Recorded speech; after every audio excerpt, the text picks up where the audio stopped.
हाँ, नमस्कार मित्रों। मैं ललित शर्मा और ललित संस्थान यूट्यूब चैनल में आपका स्वागत है। तो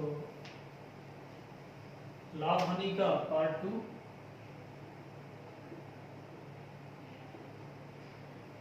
देखो, कभी कभी इस टाइप के सवाल पुटअप होते हैं। जैसे मान लो ये कोई सवाल है, किसी वस्तु को 10% लाभ पर बेचा, यदि वह उसे 40 रुपये अधिक में बेचता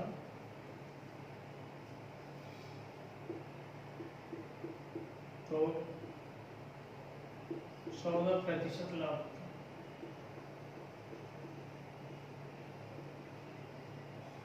बताओ वस्तु का क्रय मूल्य क्या है। तो देखो, कभी कभी इस टाइप का जो सवाल आता है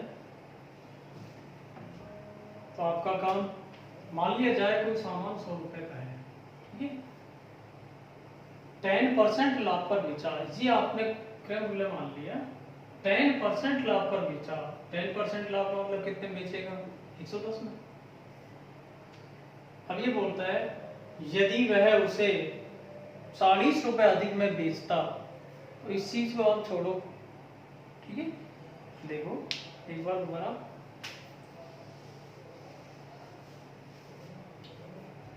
ये अपना सवाल है। जिस मान लो कि माना कोई सामान 100 रुपए का है, ये क्रय मूल्य मान लिया हमने।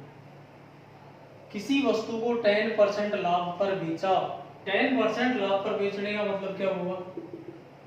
कितने में बेचेगा? 110 में। फिर यदि वह उसे 40 रुपए अधिक में बेचता, अधिक में बेचो चाहे कम में बेचो, आप इस लैंग्वेज को बाद में देखना, तो 14% लाभ होता।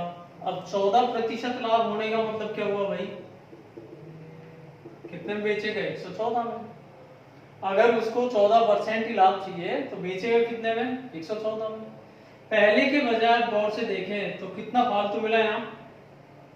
4। पहले 110 में बेचता था, 14% लाभ चाहिए, 114 में बेचेगा, कितना फालतू मिला? 4। आप सीधा लिखो कि जब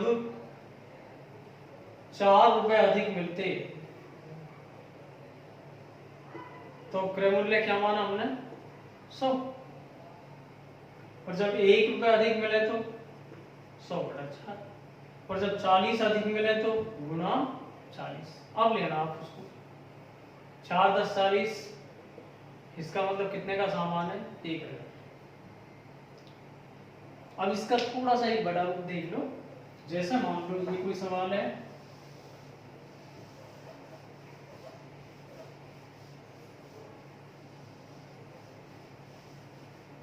कैसे कोई सवाल है,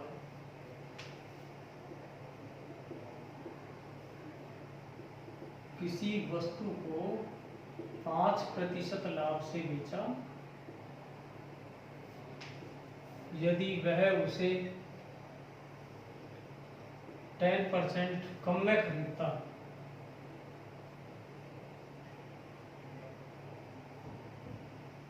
तथा 24 रुपए अधिक में बेचता तो 20% लाभ होता। बताओ वस्तु का क्रय मूल्य क्या है? ऐसा कोई सवाल है। आपका काम देखो, मान लिया जाए कोई सामान 100 रुपए का है, किसी वस्तु को 5% लाभ से बेचा, तो क्या है, उसने काम तो कर दिया, ये क्रय मूल्य मान लिया। तो 5% लाभ से बेचा, 5% लाभ का मतलब ही क्या हुआ? 105 में बेचेगा। अब ये क्या होता है? केवल और केवल कल्पना होती है कि यदि वो सामान उसको 10% कम में मिल जाता, 10% कम में खरीदता, इसका मतलब ये हुआ 10% कम में खरीदने का मतलब क्या हुआ? 90 में खरीद लेता उसको। और फिर 24 रुपए अधिक में बेचे, ये लैंग्वेज छोड़ो अभी, आप बाद में देखना इसको। तो 20% लाभ होता।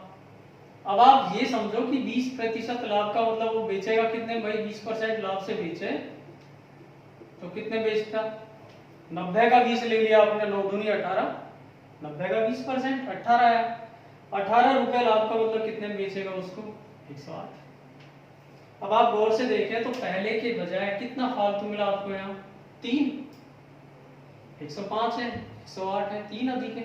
अब लिखो उस बात को कि जब 3 रुपए अधिक मिलते तो क्रय मूल्य क्या माना हमने, 100 ही तो माना है। जब 1 रुपया अधिक मिले तो 100/3, और जब 24 अधिक मिले तो गुणा 24, 3 अट्ठे, सामान कितने रुपए का हुआ, 800 रुपए। तो मेरे को लगता है समझ में आया होगा, बहुत इंपॉर्टेंट एक ही खूब आता है सवाल है जो। अब थोड़ा सा नया पैटर्न देखो,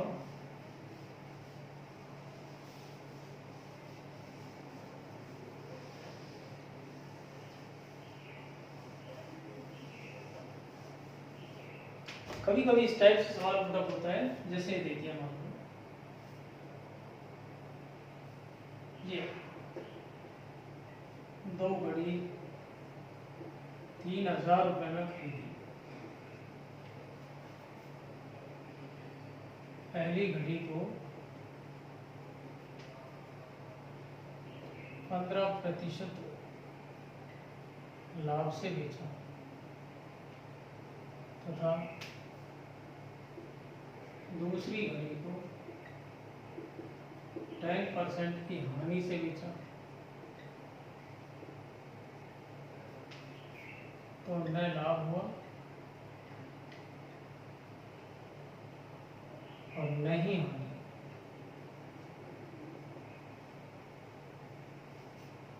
ठीक है, तो न लाभ हुआ न हानि। तो बताओ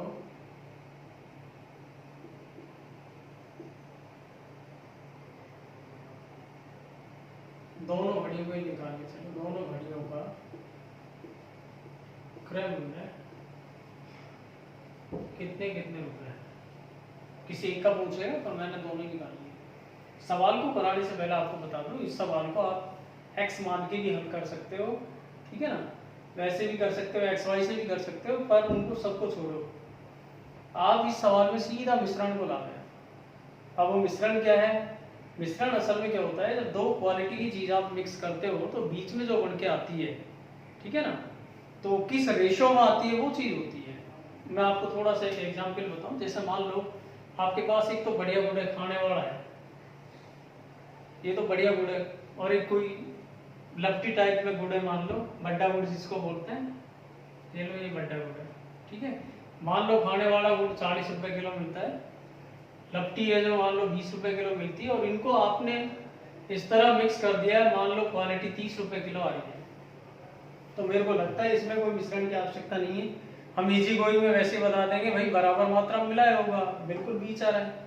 लेकिन क्या होता है, यदि यहाँ ये चीज अपसेट हो जाती, मान लो 30 की जगह 28 होता, तो फिर आप करते क्या, देखो मिश्रण का नियम ये होता है, उल्टा घटाते हैं, अंतर लेना होता है, प्लस माइनस का कोई चक्कर नहीं है।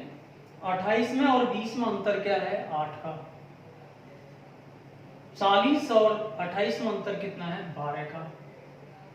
देखो घटाया तो मैंने यूं है, अंतर तो मैं यूं ले रहा हूं आपस में, लेकिन ये रेशो तो आएगा इस चीज का, घटाया यूं है पर ये रेशो इस चीज का है। कहने मतलब 4 दूनी 8 और 4 दिए 12, 2-3 का रेशो आया। 2-3 का रेशो का मतलब ये है कि 2 किलो सामान ये है, बढ़िया वाला गुड़ है, ठीक है, तो उसमें 3 किलो क्या है, खराब गुड़ है, बड्डा गुड़ है, लपटी है, कैसे मान लो, ठीक है ना। तो ये जो रेशो है, अंतर तो यूं लिया पर ये अनुपात तो इसका आता है, अंतर यूं लिया ये अनुपात इसका आता है। अब इसका यूटिलाइज इस सवाल के अंदर आप कैसे करेंगे, और निश्चित मान लो कोई भी कॉम्पिटिशन है, मिश्रण पर आधारित लगभग सवाल आ जाता है, क्योंकि मिश्रण ऐसा है जो आपको सपोर्टिंग टॉपिक है पढ़ाने में, एवरेज में भी काम में आता है, लाभ हानि में भी काम में आता है, ब्याज में भी काम में आता है, ठीक है ना, काफी जगह आता है। मिश्रण खुद अपने आप में टॉपिक ही है। तो देखो अब इसको आप कैसे अप्लाई करोगे इसके अंदर,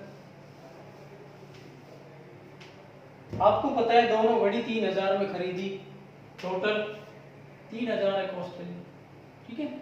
पहली घड़ी को 15% लाभ से बेचा, तो एक तो है 15% लाभ से, दूसरी को 10% की हानि से बेचा। इस पूरे सौदे में न प्रॉफिट न लॉस, जीरो। भाई लाभ भी नहीं है और हानि भी नहीं है, जीरो कर दिया। अब आपका काम है अंतर देखना, उल्टा घटा लो। जीरो में और -10 में, इनमें अंतर क्या है? 10 का। इधर +15 जीरो, इनमें अंतर क्या है? 15 का। कितना रेशो है? 5 दूनी 10, 5 तिया 15, 2 3 का रेशो है।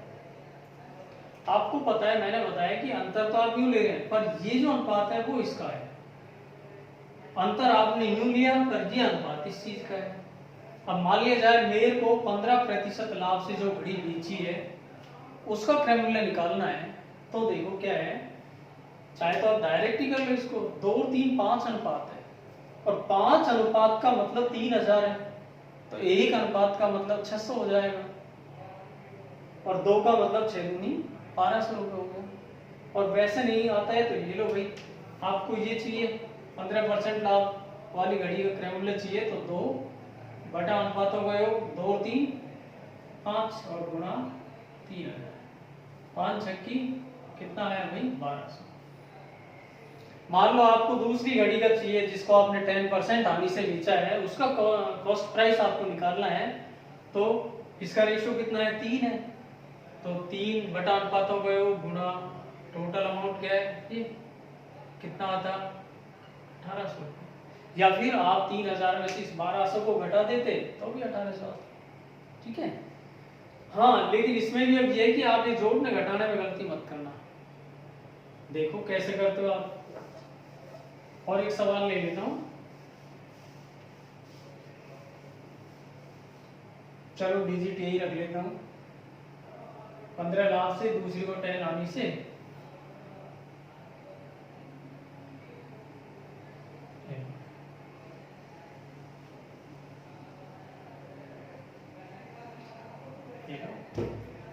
कि 3000 में खरीदा, पहली घड़ी को 15 लाख से बेचा, दूसरी घड़ी को 10 हानि से बेचा, और पूरे सौदे में ये लो, पूरे सौदे में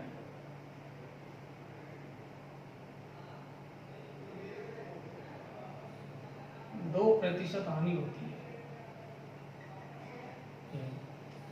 तो बताओ दोनों का क्रय मूल्य क्या है? मान लिया जाए आपका ये सवाल है। अब आपका काम क्या है, देखो 2% हानि है, एक तो 15% लाभ से बेच रहा है, दूसरी को 10 हानि से बेच रहा है, पूरे सौदे में 2% हानि है, ये ठीक है ना। आपका काम उल्टा घटा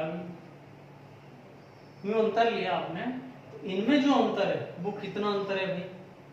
ये गलती मत करना, 12 नहीं है 8 है। इनमें जो अंतर है वो कितना है? 13 का नहीं, इनमें अंतर है 17 का,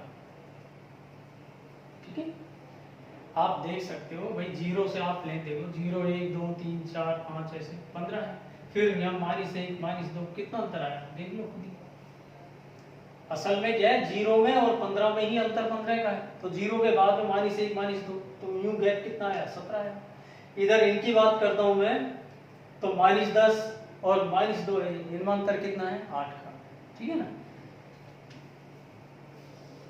अब इनका जो रेशो आया कितना आया? 8:17 आया।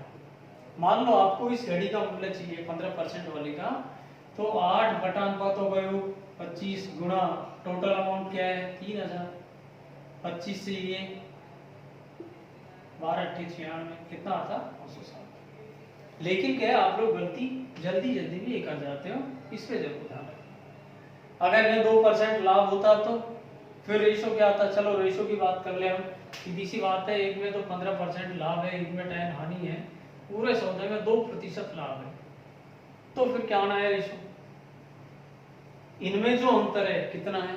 12 का है, इनमें जो अंतर है कितना है? 13 का है, फिर रेशो आता है ये, ठीक है ना। तो ये छोटी गलती मत करना है, जो कभी कभी ऐसे आते हैं, देखो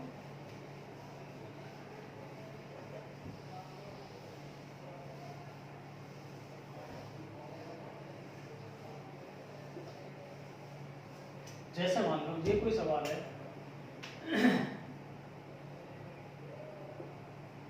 एक व्यक्ति ने 80 मीटर कपड़ा 55 रुपए प्रति मीटर के हिसाब से खरीदा।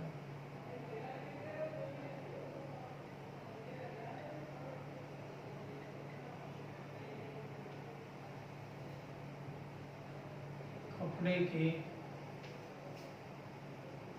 3/4 भाग को 6% लाभ से बेचा।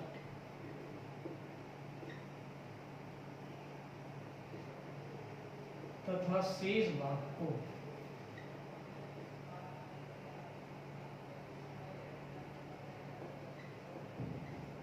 कितने प्रतिशत लाभ से बेचे?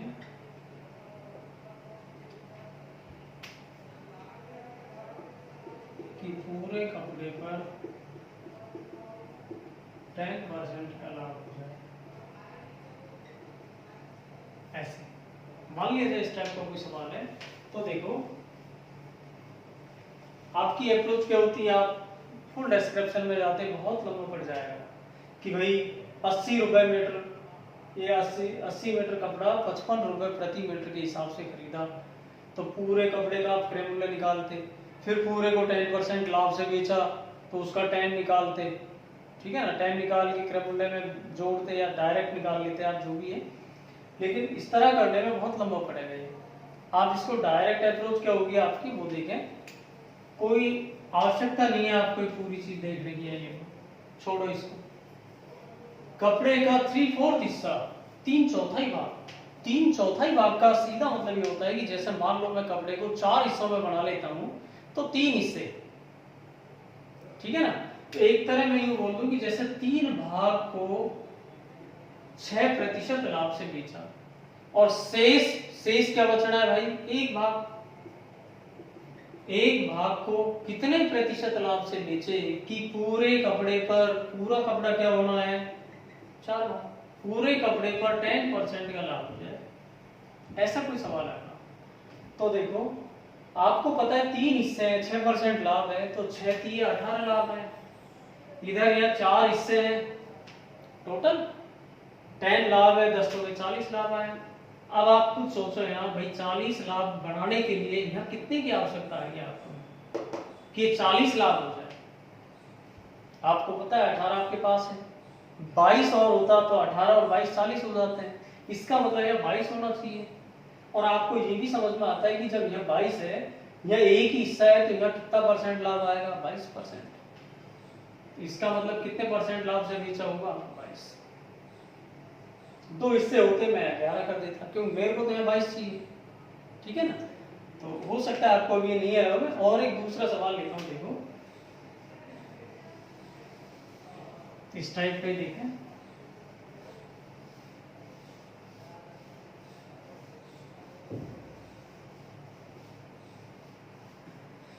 जैसे मान लो ये कोई सवाल होता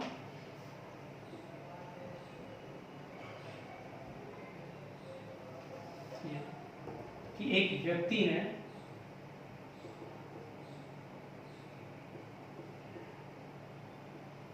₹567 तार 39.68 रुपए प्रति मीटर के हिसाब से खरीदा, ठीक है। तार के 60% भाग को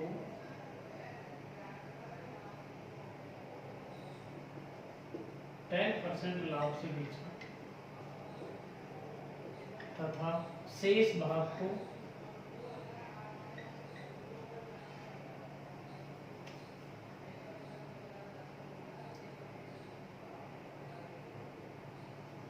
%18 लाभ से बेचा। तो बताओ पूरे तार पर कितने प्रतिशत लाभ, ठीक है। इस टाइप का कोई सवाल है कि एक व्यक्ति ने कुछ तार खरीदा जितना भी उसने दिया 567 है 68 है जो भी है, तो इसका कोई रोल कॉल नहीं है। क्या रेट से लिया उसने, कोई रोल कॉल नहीं, कोई मतलब नहीं, छोड़ो इसको।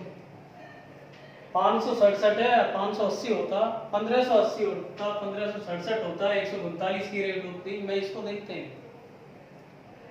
डायरेक्ट आपको दिखा रहा है कि तार के 60% हिस्से को, एक तरह 60% भाग को तो 10% लाभ से बेचा है। शेष हिस्से को, शेष कितना बच गया भाई, 40% भाग आ गया, उसको 18% लाभ से बेचा। आता है समझ में नहीं। अब आप यह देखें, टोटल 100% भाग हो गया अपना आप ही। अब इसको भी 60 मत करो, 60 से भी डाउन कर दो इसको। जैसे 20 दिया 60, 3 ही भाग मान लिया, 20 दूनी 40 और 20 पंजे 100, 20 से खत्म कर दिया। आप चाहो ना तो आप इनको भी डाउन कर सकते हो, पर इनको जिस संख्या से आपने डाउन किया उससे बाद में अप करना पड़ेगा, इसलिए अब इसको छोड़ दो। चलो अभी आप, ठीक है ना। अब देखो 3 भाग है, 10 लाभ है, 10 दिए 30 का लाभ हो गया, 2 है 18 दूनी 36 लाभ हो गया। टोटल लाभ कितना आया, 66 का। और ये इससे कितने हैं, 5। तो यहाँ आना क्या चाहिए असल में, 66 में 5 का भाग दिया, 13 पंजे 65, 13 से 1/5% लाभ। तो पूरे सौदे में जो आएगा लाभ वो कितना आना है, 13 से 1/5%। जैसे और देखें,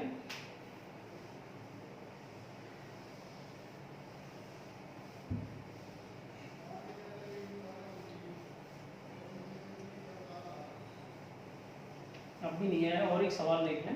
जैसे ही होता, एक व्यक्ति ने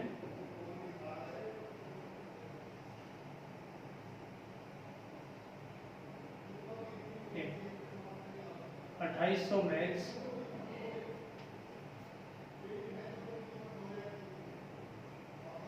432 रुपए प्रति मैच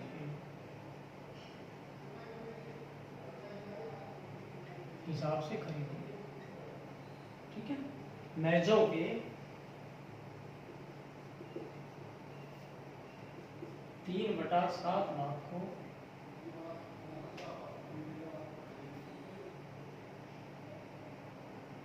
20% लाभ से बेचा।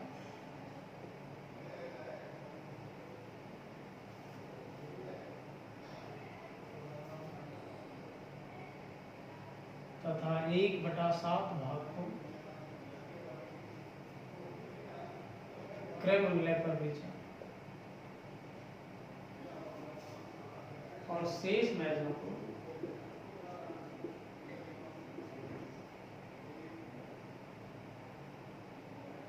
5% की हानि से बेचा।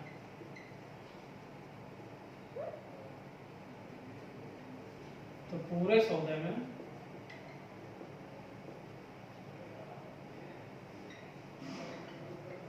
लाभ हानि प्रतिशत क्या है। मान लिया जाए इस टाइप का कोई सवाल है, देखें। एक व्यक्ति ने 2800 मैच 432 रुपए प्रति मैच के हिसाब से खरीदी। तो कितनी मैच होती है और कुछ भी अमाउंट के हिसाब से वो लेता, तो हमको इनसे तो कोई लेना देना ही नहीं है असल में, ठीक है ना। मैचों के 3/7 भाग को 20% लाभ से, 1/7 भाग को क्रय मूल्य पर बेचा। क्रय मूल्य का मतलब हुआ न प्रॉफिट न लॉस, और शेष मैचों को 5 हानि से बेचा। अब देखो, आपको डिजिट ऐसी एज्यूम करनी है कि जिसमें ये क्वांटिटी नहीं आए। ये 3/7 है, ये 1/7 है, ये भी 7 है, ये भी 7 है, टोटल 7 ही मैच मान लो ना आप। मान लिया जाए गलती से है डिजिट कुछ अलग होता, मान लो जैसे ये होता कि 2/3 भाग 1/7 भाग, मैं कुछ नहीं करता, 7 से 21 मैच मान लेता मैं। मान लिया जाए या इसकी जगह ये होता कि 1/3 भाग 2/5 भाग, जैसे मान लो ये होता, या 1/3 होता या 2/5 भाग होता, मैं कुछ नहीं करता। 3 और 5 का एलसीएम क्या है, 15, मैं टोटल 15 मैच मानता है, ठीक है ना। तो इस तरह आप एज्यूम करेंगे डिजिट को भी। अब यहाँ तो कोई आवश्यकता ही नहीं कुछ इतना दिमाग लगाने की। 3/7 है, 1/7 है, ये भी 7 है, ये भी 7 है, टोटल ही 7 मैच मान लो ना। अब आपको पता है टोटल यदि आप कुल 7 मैच मानते हो तो 7 का 3/7 भाग क्या आएगा भाई? 7 का 3/7 भाग 3 ही आएगा। तो ये तो 3 मैच है। 1/7 भाग क्या आया 7 का? मैंने कुल 7 मान 7 क्यों मानी? ये भी 7 है, ये भी 7 है, इनका एलसीएम भी 7 ही आना है। तो टोटल ही 7 मैच मान ली मैंने। मेरे को मतलब नहीं है यहाँ पे क्या है, यहाँ पे क्या है, कितनी मैच उसने लिए, किस रेट से लिए, मेरे को कोई मतलब नहीं है। अब देखो 7 मैंने मान ली तो 3/7 भाग 3 मैच आएगा। 1/7 भाग क्या बनेगा भाई? 7 का 1 ही आएगा, 1 मैच आएगी। और शेष कितनी बची अब यहाँ? तो 3 और 1 4, बच गई 3 मैच, 3 मैच और शेष। ठीक है। अब देखो इन 3 मैचों को तो 20% लाभ से बेचा, इनको क्रय मूल्य पर न प्रॉफिट न लॉस 0%, इनको 5% हानि से बेचा। अब बात को समझो, 20 लाभ है, टोटल 7 मैच होगी अपना आप में। अब ये 20 दिए 60 रुपए लाभ हो गया। तो इधर न प्रॉफिट न लॉस, इधर या 5% हानि है, 5 दिए 15 हानि आ जाएगी। पूरे सौदे में आप देखें तो 45 फायदा है, 45 प्लस क्या आते हैं। और चूंकि ये 7 में है, यहाँ एग्रीगेट में यहाँ क्या आएगा आपका? आप 45 में भाग देते 7 का, ऐसे 7 की 42। तो पूरे सौदे में जो लाभ आता कितना आता? 6 सही 3/7% लाभ, ये लाभ। तो मेरे को लगता है ये आप शायद समझ में आया होगा। और नेक्स्ट अगली वीडियो में बातचीत करते हैं। धन्यवाद।